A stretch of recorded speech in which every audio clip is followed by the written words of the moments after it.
புயல் வெள்ள பாதிப்புகளை சீரமைக்க தமிழகத்திற்கு ஒரு பைசா கூட மத்திய அரசு வழங்கவில்லை என்றும் இதற்கு விரைவில் பாடம் கற்பிக்கப்படும் என்றும் மக்களவையில் திமுக எம்பி கனிமொழி கடுமையாக குற்றம் சாட்டியுள்ளார். பேரிடர் மேலாண்மை திருத்த மசோதா மீதான விவாதம் மக்களவையில் நடைபெற்றது. இதில் பேசிய கனிமொழி, புயல் மழை வெள்ளங்களால் ஏற்பட்டுள்ள பாதிப்புகளை சீரமைக்க தமிழக அரசு எத்தனையோ முறை நிதி கேட்டும் மத்திய அரசு ஒரு பைசா கூட வழங்கவில்லை என்றார். பேரிடர் பாதிப்புகளை அந்தந்த மாநிலங்களே சீரமைக்க வேண்டும் என்று நிதி தராமல் கைகளையும் விரித்துவிடும் மத்திய அரசு எதற்காக ஒரே நாடு என்ற கோஷத்தை முன்வைக்கிறது என்றும் அவர் கேள்வி எழுப்பினார். இதற்கான பாடத்தை மத்திய அரசுக்கு விரைவில் கற்பிப்போம் என்றும் கனிமொழி கூறினார்.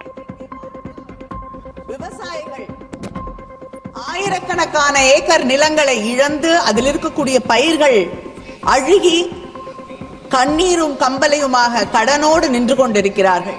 இங்கே இருக்கக்கூடிய ஒன்றிய அரசாங்கம் ஒரு ரூபாய் கூட தமிழ்நாட்டுக்கு மக்களுக்கு, மாநில அரசுகளுக்கு தர முன்வராமல் இப்படி கல் நஞ்சோடு நடந்து கொள்வது என்பது ஏற்றுக்கொள்ள முடியாது.